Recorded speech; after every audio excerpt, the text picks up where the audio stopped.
ओम शांति। अच्छा लग रहा है सभी को शांतिवन? ठीक है, थकान उतारनी है यहाँ आके। वैसे तो बाबा ने जन्म जन्म की थकान मिटा दी, लेकिन दुनिया की थोड़ी सी थकान जो होती है या नहीं? मुझे तो लगता है बहुत थक गई हैं। माताएं तो ज्यादा थक गई हैं। किसी को किसी ने सताया, किसी को किसी ने थका दिया। अब बाबा के पास आकर सत्य ज्ञान मिलने के बाद जीवन कैसे जिए, ये बाबा ने सिखा दिया है। तो भट्टी में आप आए हैं अपने को चार्ज करने, कुछ नया सीखने, अपने को बदलने। और मैं एक इम्पोर्टेंट बात कहता हूँ, सभी को भविष्य के लिए सुंदर प्लानिंग करके जाना है। क्या पुरुषार्थ करेंगे यहाँ से जाकर? ये नहीं यहाँ बहुत अच्छा हुआ, बहुत आनंद आया। माताएं आज कह रही थी हंस सरोवर में भट्टी की समाप्ति थी, ऐसा लगा हम तो स्वर्ग में आ गए। मैंने कहा क्यों? कुछ भी काम नहीं करना पड़ा। क्या वाह! किसी को कोई खुशी, किसी को कोई खुशी, लेकिन हमें ईश्वरीय सुख मिले। क्या करें इसके लिए? इस भट्टी में बहुत अच्छी तरह चिंतन करना है। कई बातें मेरे ख्याल में आ रही हैं। बातें तो संसार में रोज ही हम करते हैं। थोड़ा अंतर्मुखी हो जाएं सभी 3 दिन। पसंद है? थोड़ा अंतर्मुखी। और यदि कोई मौन रख ले, वो तो बहुत कुछ प्राप्त कर लेंगे। पर मौन सबसे होता नहीं है, इसलिए मैंने कहा अंतर्मुखी। कम से कम ज्यादा बातों में न रहें। जब मनुष्य बाह्यमुखी बहुत रहता है तो उसका चिंतन नहीं होता। जब वो दूसरों से बहुत बात करता है तो स्वयं से बात नहीं कर पाता, न बाबा से। और स्वयं से बातें करना इस जीवन में उन्नति का सर्वश्रेष्ठ साधन है। स्वयं को मोटिवेट करना, स्वयं को उमंग दिलाना, स्वयं के टीचर स्वयं बनना, ये कला सबको सीख लेनी है।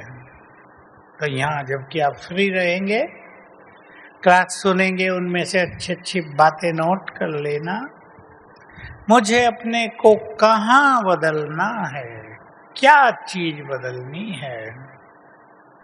ये बात इसलिए इम्पोर्टेंट है क्योंकि यहाँ आकर सभी को रियलाइज होता है हमें खुद को बदलना है। पर इम्पोर्टेंट बात यह है, क्या बदलना है स्वयं में, ये जानना बहुत आवश्यक है। और जो हम बदलाव चाहते हैं उसकी विधि क्या है? बिना विधि के केवल बदलाव की उमंग ज्यादा दिन नहीं चलती। परिवर्तन आता रहेगा, दूसरे सब लोग भी देखते चलेंगे आपको, ये बदल गए। और आपका परिवर्तन आपके परिवारों को बाबा के पास ले आएगा। सभी भाई बहनें इस बात को बहुत अच्छी तरह समझ लें। आपका जीवन परिवर्तन, आपका व्यवहार परिवर्तन, आपका क्रोध परिवर्तन, आपके बोलने के तरीके में परिवर्तन, ये आपके लिए बहुत कल्याणकारी रहेगा। पूरे परिवार को बाबा से जोड़ने के लिए हर व्यक्ति चाहता है ना, सब बाबा से जुड़ जाए। चाहती है माताएं? या बच्चे तो शादी कर लें, बहू का मुंह देखूं मैं, हमारा वंश कैसे चलेगा। माताओं को बड़ी चिंता रहती है, बच्चे शादी नहीं करेंगे, हमारा वंश कैसे चलेगा। जब माताएं ऐसा कहती हैं तो मैं समझ जाता हूँ अभी इनके पास ज्ञान नहीं है। और जब बच्चों की शादी करती हैं तो बहू जो नाक में दम करती है, फिर आती है मेरे पास। मैंने कहा भी वंश को चलाओ आगे, देखो कैसे चलता है वंश तुम्हारा। आजकल बड़ी समस्या है ना, सास बहू का बहुत खेल बिगड़ा हुआ है। हमें अपने में परिवर्तन लाना है। किस चीज में परिवर्तन लाना है ये देख लेना है। इस भट्टी में एक विशेष चीज सीख कर जानी है, सबको ध्यान से सुन लेना। क्लासेस जो आपको मिले उनसे आप सीखते जाना। जीवन की यात्रा को सहज बनाना। जीवन एक बहुत सुंदर यात्रा है, लेकिन आजकल सभी लोग जीवन की इस यात्रा का सुख नहीं ले पा रहे हैं। कोई तनाव में जीवन जी रहा है, कोई परेशानियों में, कोई विघ्नों में, कोई समस्याओं में, कोई रिश्तों की कड़वाहट में, कोई कोर्ट केसेज में। कोर्ट केसेज भी बहुत बढ़ते जा रहे हैं। इसमें सुख नहीं मिलता जीवन का।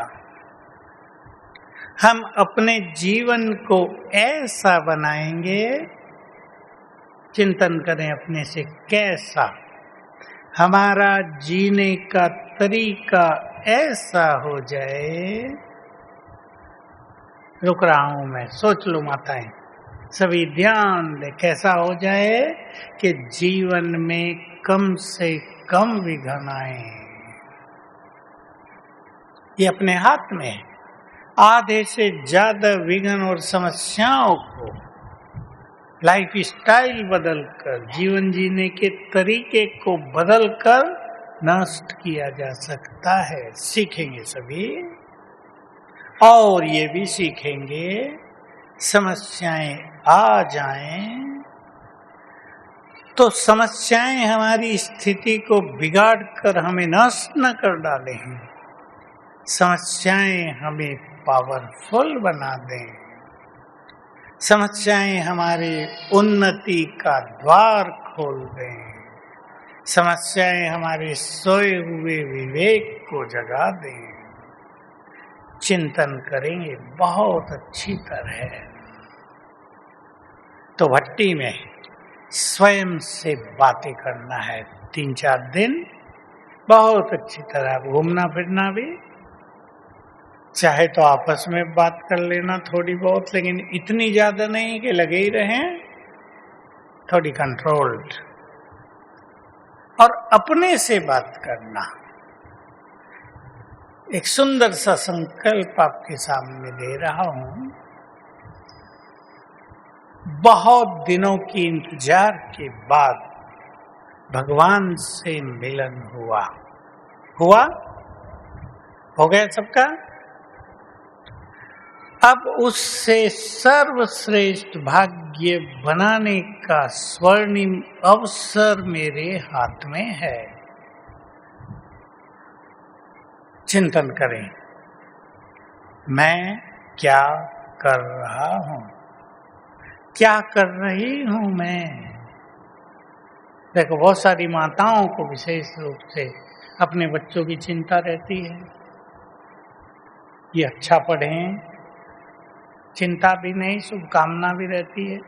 ये अच्छा पढ़ें, अच्छे अच्छे पदों पर पहुंचें, हमारा भी नाम रोशन करें, ये शुभकामनाएं हैं, ये तो होनी चाहिए। कितनी मेहनत करते हैं बच्चे। हमें बाबा से राजाई मिलती है। क्या मेहनत कर रहे हैं हम। चेक करेंगे कहीं हमारा जीवन कुछ गलत संस्कारों के कारण उलझ कर तो नहीं रह गया है? कहीं हमने अपने को चक्रव्यूह में फंसा तो नहीं रखा है? निकलना अपने हाथ में है। ध्यान दें इस बात पर।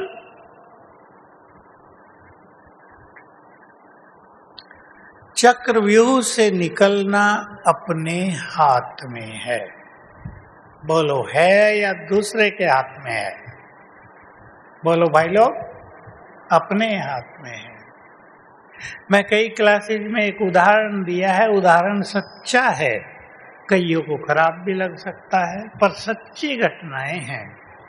कुछ माताएं, ये थोड़ा माताओं का ज्यादा, भाइयों का कम, चलता दोनों का है, ये चाहती हैं कि परिवार में सब कुछ वैसा ही हो जैसा मैं चाहती हूं।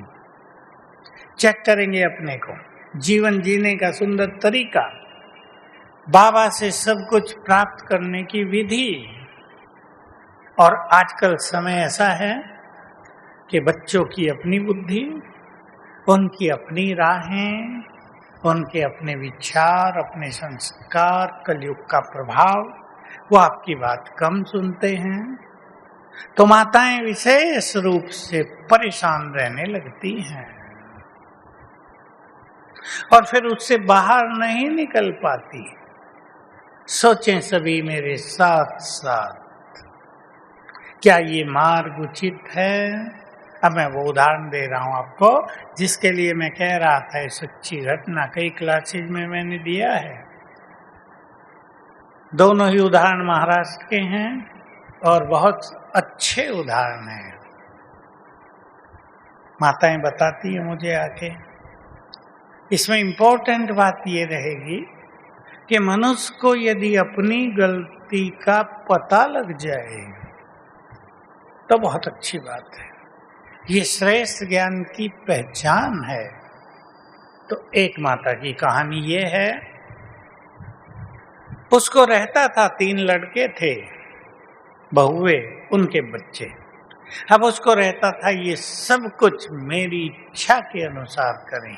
बंटवारा कर दिया तीनों का, तीनों को अलग अलग मकान दे दिए, एक में खुद रह गई, गीता पाठशाला खोल ली। लेकिन सब बच्चों को आदेश था मेरी आज्ञा के बिना कुछ नहीं करना है, कहीं नहीं जाना है। अब घर में संघर्ष होता रहा, रोज का संघर्ष। गीता पाठशाला की संख्या 3 से ज्यादा बढ़ी नहीं।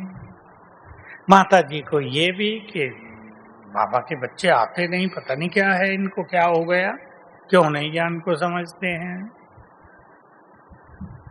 बच्चे शिव बाबा से दुआ करते थे, थोड़ा बहुत ज्ञान लिया था, बाबा हमारी मम्मी को जल्दी बुला लो। थोड़ा संघर्ष भरा जीवन, न ये खुश न बच्चे खुश, इसका योग नहीं लगता। दूसरी माता की कहानी, उसको भी 3 बच्चे, बंटवारा कर दिया, गीता पाठशाला खोल दी। उसने कहा मेरी ड्यूटी पूरी हो गई, तुम बड़े हो गए हो, तुम्हारा अपना अपना काम धंधा है, अब मैं तुम्हें अपने से भी मुक्त करती हूँ और खुद को भी मुक्त कर रही हूँ। कभी मेरी जरूरत पड़े तो राय ले लेना, नहीं तो बाबा की तरफ बढ़ो। बच्चे बहुत खुश, रोज शिव बाबा को कहते हमारी मम्मी की आयु बढ़ा दो, इसके साथ ही हम रहना चाहते हैं। बताओ कौन सी माँ पसंद है माताओं को, पहली या दूसरी? आवाज ढीली है। दूसरी? पहली जी जिसको पसंद है हाथ उठाना, ईमानदारी से हाथ उठाओ, 2-4 नहीं उठाया बस। अपने को बंधनों में डालना या बंधनों से मुक्त कर देना, ये अपने हाथ में है। स्वयं को जितना चाहे परेशान कर लो और जितना चाहे सुखी बना लो, ये अपने हाथ में है। तो लाइफ को इजी बनाना है, ये विशेष रूप से सीख कर जाना है। हर क्लास से आपको कुछ ना कुछ माल मिलेगा ही। लाइफ को इजी बनाना है, सरल सहज जीवन। आप चेक करेंगे यहाँ मेरे किस संस्कार के कारण परिवार में विघन है। थोड़ी सी कठिन बात है, क्योंकि प्राय मनुष्य अपने को जिम्मेदार नहीं मानता, उसकी उंगली दूसरों की ओर होते। बहू ऐसी आ गई ना, गड़बड़ हो गई। लेकिन मैं अगर मिला के चलना जानती हूं तो गड़बड़ होगी क्यों? एक चीज और याद रखेंगे, समय तो तेजी से बदल रहा है। अभी शांति लग रही सबको, लेकिन अचानक अचानक कुछ भी खेल बिगड़ता रहेगा दुनिया का, अपने देश का भी। तो इसमें जो कुछ संसार में बढ़ता जा रहा है, समय जो विकराल होता जाएगा दिनों दिन, उसमें हम अपनी स्थिति को कैसे अच्छी बनाकर रखें, सीखना है। स्थिति बिगड़ने नहीं देनी है। सभी को मैं ये संकल्प देता हूं। डायरी पेन तो किसी के हाथ में नजर नहीं आ रही, जो लिखना चाहें लिख लो। कुछ भी हो जाए, मुझे अपनी स्थिति को बिगाड़ना नहीं है। इस एक संकल्प में ही बहुत ताकत रहेगी। आपको दिखाई देगा एक संकल्प के बल से हमारी स्थिति बहुत अच्छी रहती है। कुछ भी हो जाए, मुझे स्थिति को बिगाड़ना नहीं है। और ये अनुभव होगा, स्थिति श्रेष्ठ रहेगी, परिस्थितियां बदल जाएंगी।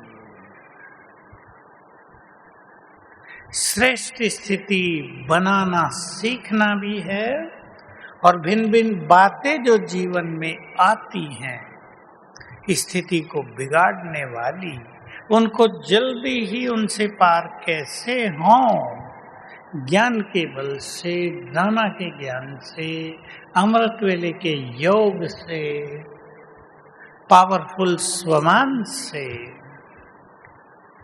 ये सीख के भी जाना है। रोज अनुभव करना है, क्योंकि समय जो बिगड़ता जाएगा दिनों दिन,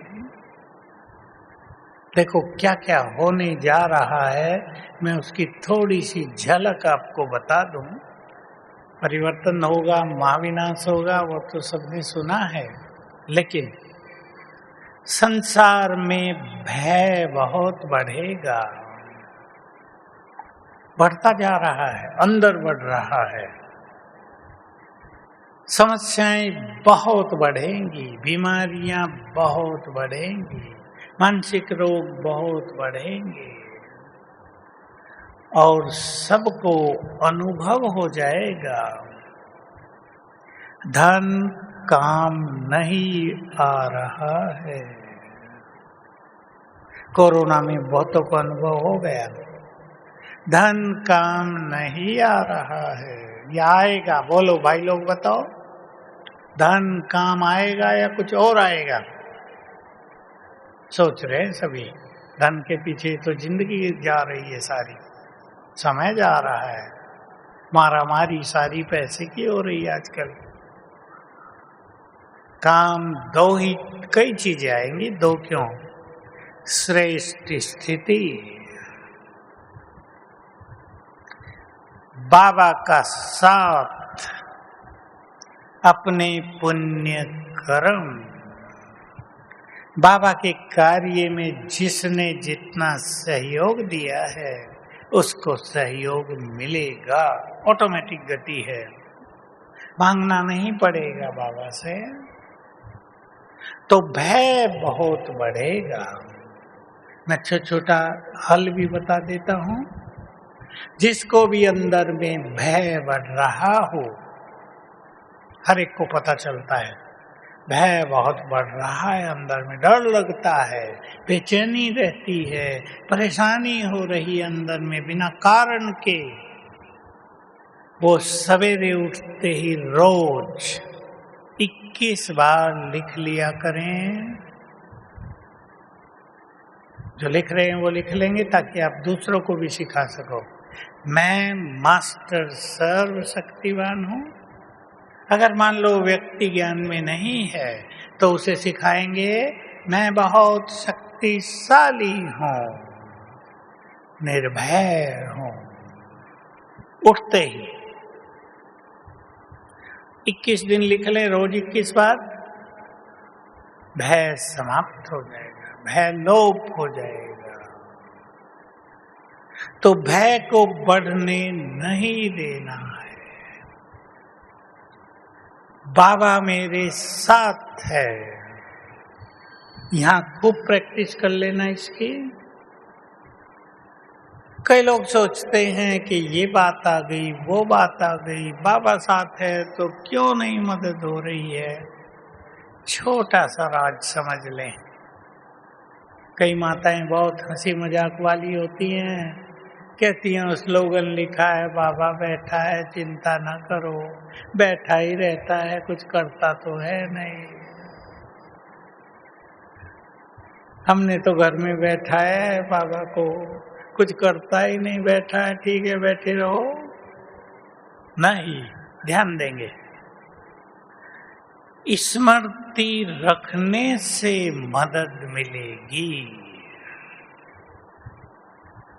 बाबा साथ है केवल इससे नहीं, हम इस सत्य को कितना याद रखते हैं कि स्वयं सर्वशक्तिवान मेरे साथ है। बल बढ़ जाएगा आपका। और बाबा के ये महावाक्य मैं बहुत याद दिलाता हूँ, जब से सुने थे मुझे बहुत प्रिय लगे। लेकिन ये महावाक्य रोज नहीं आते, ये 1-2 बार ही आए हैं मुरली में। यदि तुम ये याद रखो कि सर्वशक्तिवान मेरे साथ है, तो उनकी शक्तियां तुम में प्रवेश करती रहेंगी।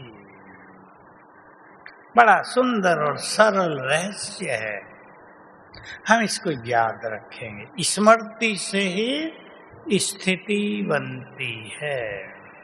तो भय से मुक्त होना है, यहीं मुक्त हो जाएं। और किसी को कोई बड़ी चीज चल रही हो जीवन में, वो लिखकर बाबा के कमरे में भी रख देंगे। हल्का करेगा बाबा, बाबा का बल मिलेगा बहुत ज्यादा, उसके सहयोग की अनुभूति होगी बहुत अच्छी तरह। मानसिक रोग संसार में बढ़ते ही जा रहे हैं। उसमें मुख्य भूमिका निभा रहे हैं मोबाइल। सबने बच्चों को दिए हुए, बच्चे मानते भी नहीं, लेकिन इसका परिणाम बहुत ही खतरनाक दिखाई देता जा रहा है। लेकिन ज्यादा सोचने की आदत मानसिक रोगों को बढ़ावा दे रही है।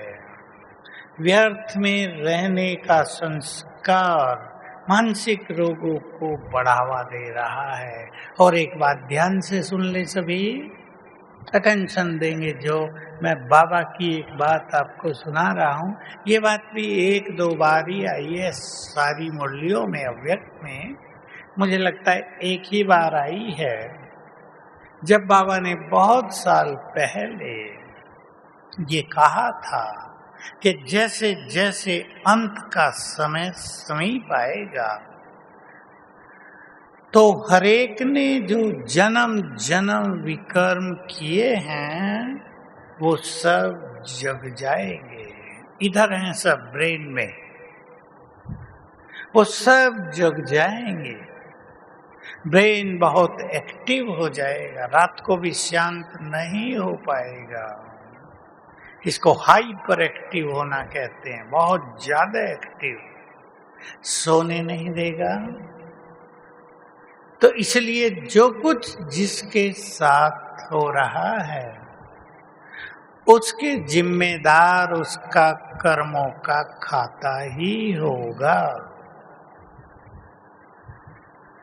जिनको ज्यादा परेशान रहने की आदत है, जिनको क्रोध करने का ज्यादा संस्कार है, जिसको मिटाना है सभी को, जो छोटी छोटी बातों में तनाव में आ जाते हैं, जो छोटी छोटी बातों में स्थिति को बिगाड़ लेते हैं। ध्यान से सुन लेना,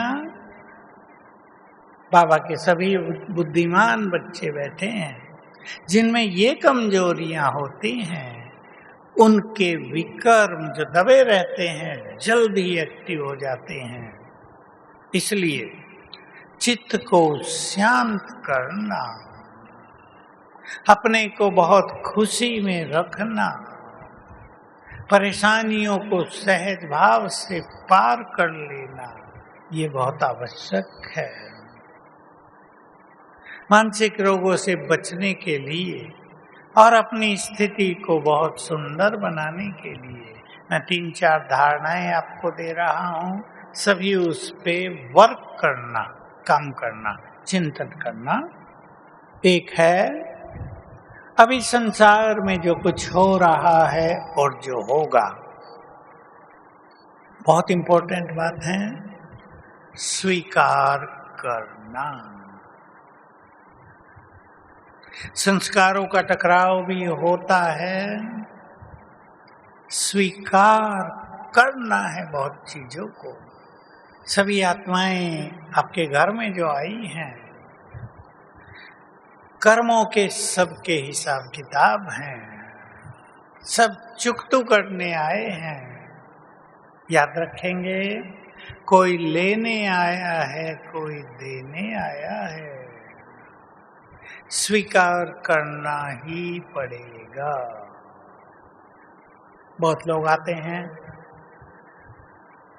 मेरा पति कोई काम नहीं करता, मुझे ही नौकरी करके सब कुछ घर चलाना होता है, पढ़ा लिखा है लेकिन काम नहीं करता कुछ भी। नौकरी मिलती है 2-3 मास में छोड़ देता है।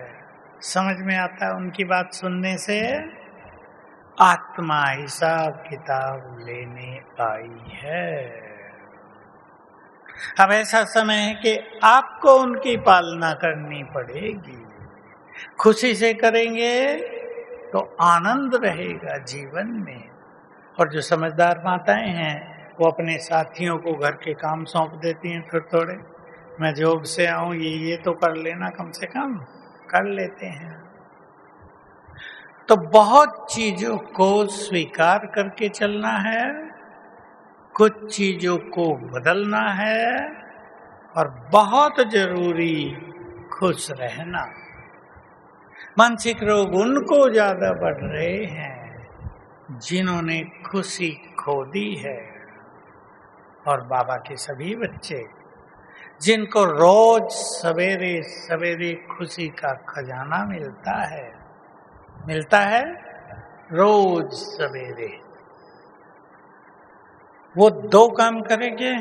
एक तो अमृत वेला सबको ठीक करना है अपना, इसमें माताएं तो जल्दी उठती होंगी, मैं भाइयों को विशेष कहता हूं, देर से सोना देर से उठना ये खतरनाक है जीवन के लिए।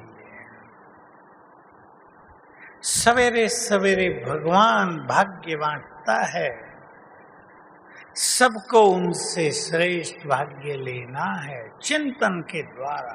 ये टाइम पे सो जाएंगे तो टाइम पे आंख खुलेगी, और सवेरे का सुख लेने के लिए केवल योग नहीं।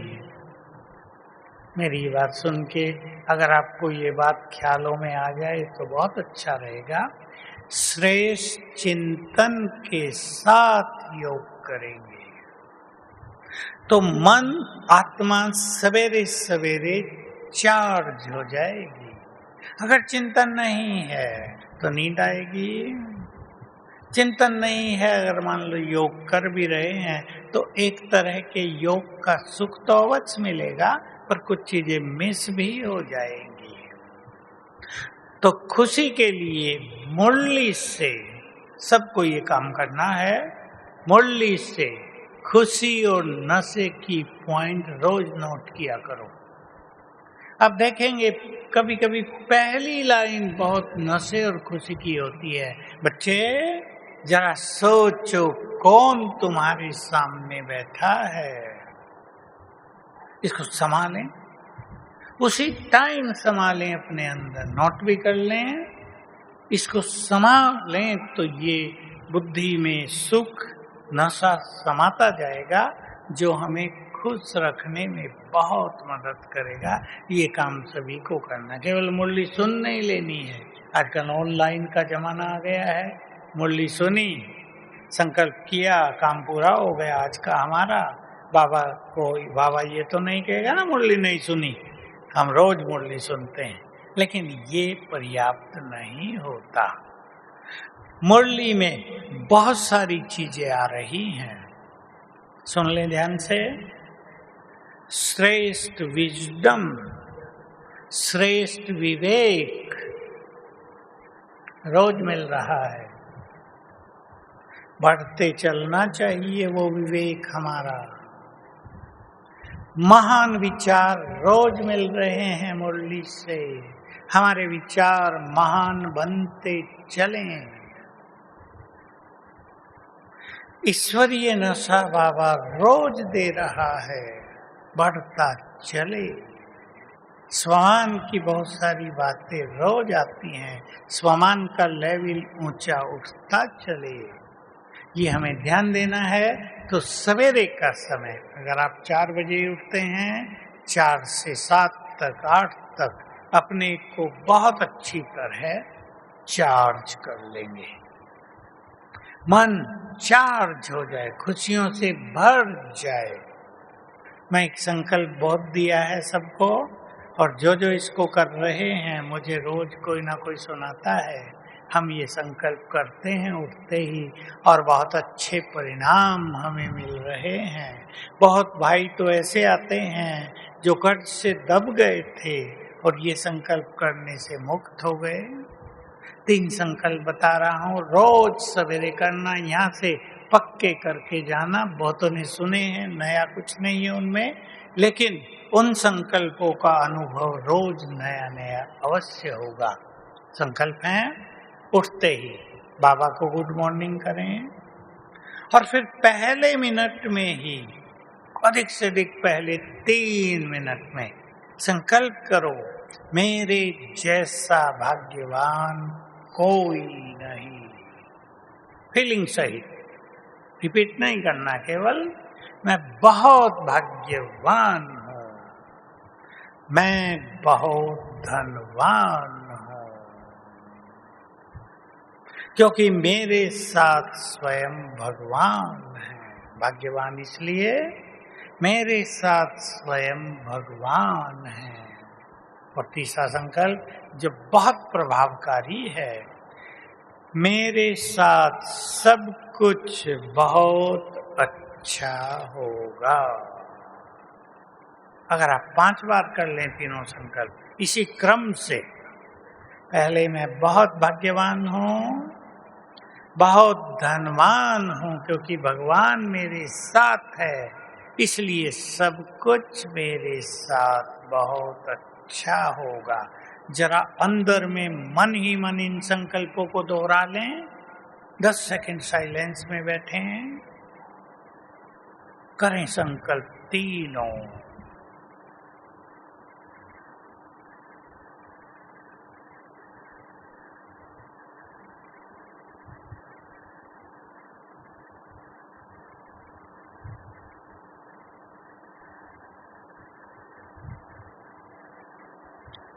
क्या करेंगे इसको?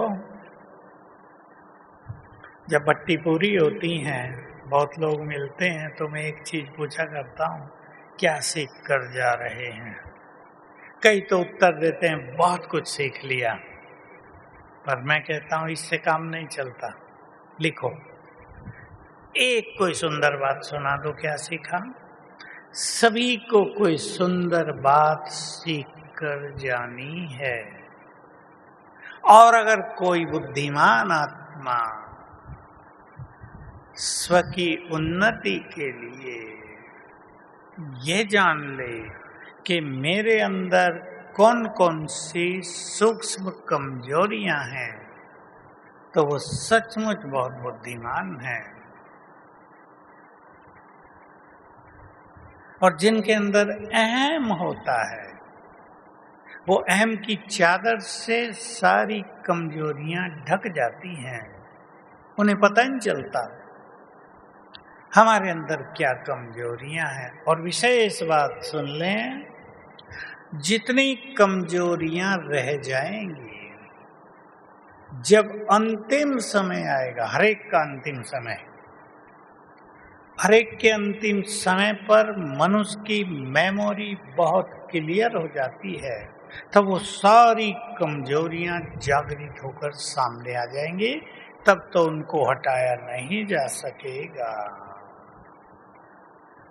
अंत घड़ी सुंदर नहीं रहेगी। इसलिए स्वमान में स्थित होकर अपनी सूक्ष्म कमजोरियों को पहचान कर, कोई भी 3 कमजोरी तो बहुत हो सकती है, कोई भी 3, मैं सूक्ष्म की बात कर रहा हूं, मेरे अंदर उदाहरण दे रहा हूं, मेरे अंदर सूक्ष्म इच्छाएं क्या क्या हैं। मान की बहुत अभिलाषा है क्या मुझे? क्या मैं ये चाहता हूं, चाहती हूं कि सब कुछ मेरी इच्छा अनुसार हो? क्या मैं ये स्वप्न देख रहा हूं कि मैं बहुत धनवान बन जाऊं? ये स्वप्न बहुत अच्छा भी है, लेकिन धन के पीछे सब कुछ गंवा देना, दूसरों की संपत्ति भी ले लेना, भाई भाइयों के झगड़े कोर्ट में पहुंच जाएं, ऐसा धन सुखदायी नहीं होता। सभी बहुत ध्यान देंगे, दूसरों के हिस्से का लिया गया धन कभी सुख नहीं देगा। आप उस धन से अपने बच्चों की पालना करेंगे, वो योग्य और महान नहीं बनेंगे। बात थोड़ी कड़वी है लगती होगी, लेकिन यही सत्य है। इसलिए अपने हिस्से में ही संतुष्ट रहना परम आवश्यक है, क्योंकि ये बाबा के बच्चों की भी कहानी आती रहती हैं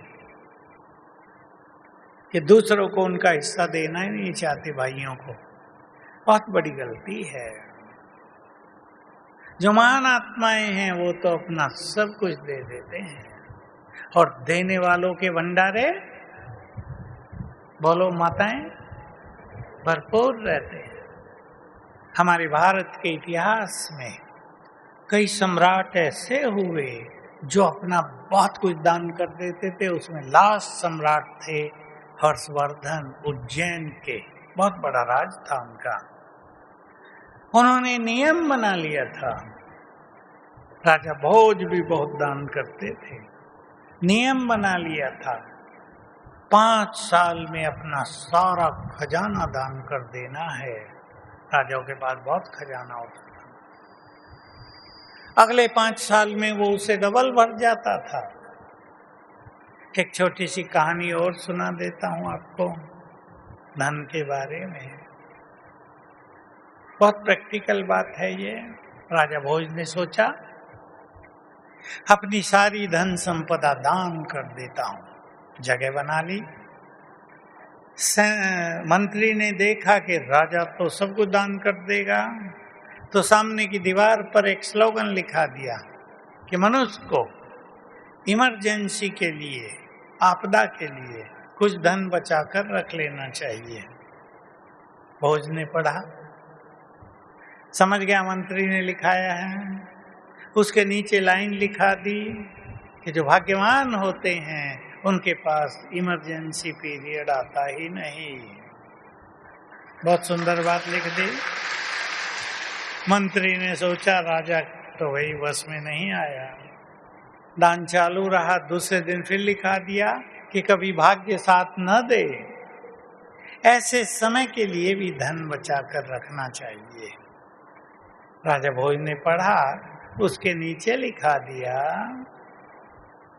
जब भाग्य ही साथ नहीं देगा तो धन कैसे साथ देगा।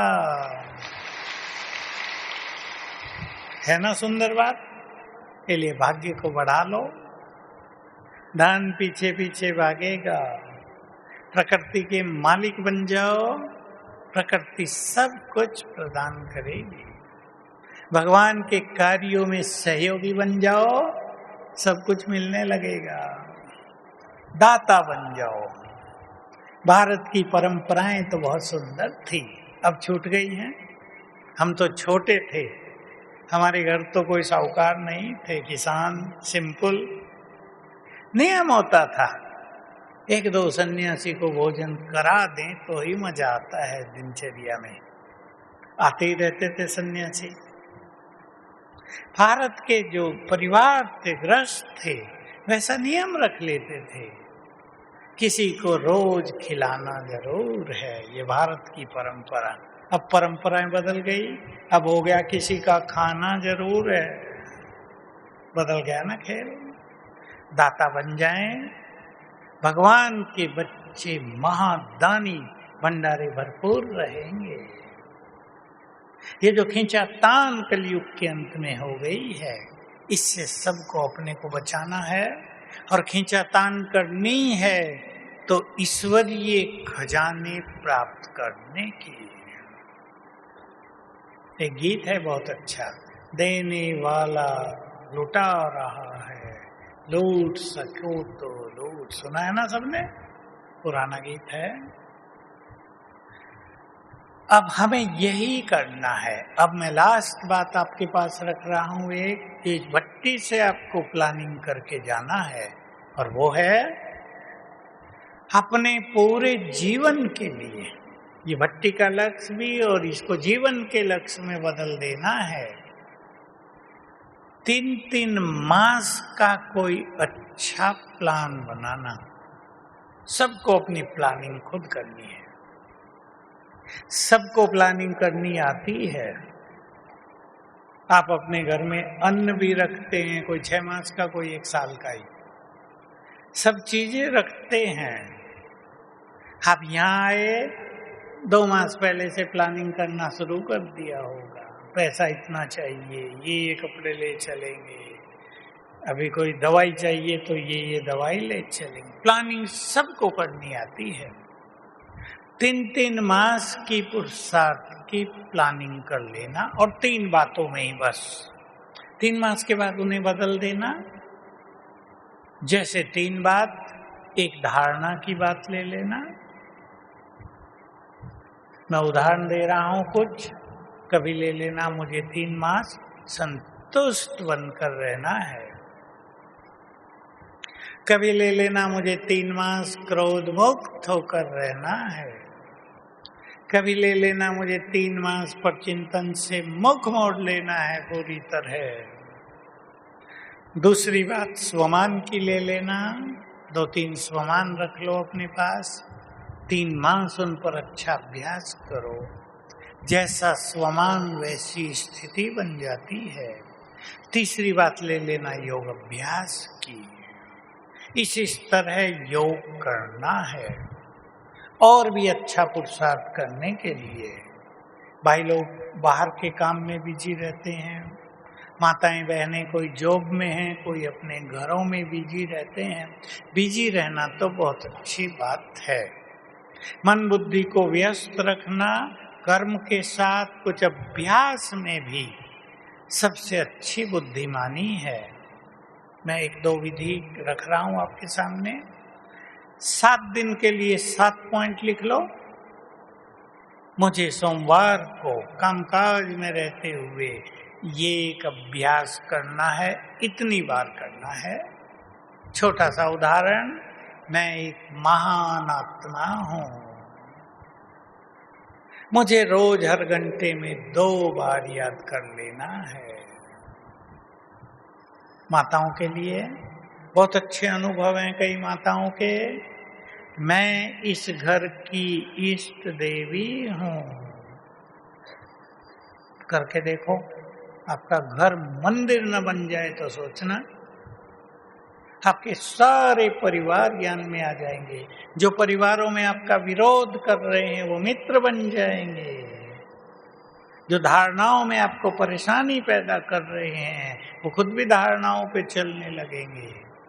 सोमवार को ऐसे, मंगलवार को ये, बुधवार को ये, 7 दिन के 7 अभ्यास रख लो। आज मैं सभी को आत्मा देखूंगी, मस्तक में चमकती मणि। आज मैं अभ्यास करूंगा, मैं पवित्रता का फरिश्ता हूं। घंटे में 2 बार का लक्ष्य रख लो। ऐसी अपनी प्लानिंग खुद कर लेना तो 3 मास की प्लानिंग की जा सकती है। और 3 मास में किसी को ढीला होने का अनुभव होता हो तो वीक की, हर डे, हर दिन की 1 पॉइंट की प्रैक्टिस। और माताओं को साथ साथ याद दिला दूं, अगर आप अपने परिवारों को ज्ञान में लाना चाहते हैं, मैंने स्थिति की बात तो की, लेकिन भोजन बनाते हुए बाबा का आह्वान करेंगे, मैं परम पवित्र आत्मा हूँ, बहुत याद करेंगे, सारा घर आपका पवित्र बन जाएगा।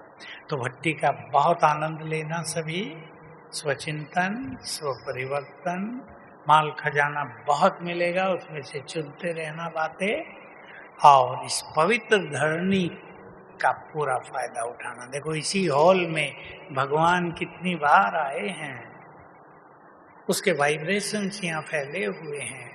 बाबा के कमरे हैं, 3 शक्तिपीठ भी बन चुके हैं, आप देख ही रहे हैं। दादी प्रकाश मणि का शक्तिपीठ, दादी जानकी का और दादी गुलजार का। ये भी भक्ति के जो पीठ है ना, सिद्धि शक्तियों के, उनसे पावरफुल वाइब्रेशंस यहाँ हैं। सबका फायदा उठाना।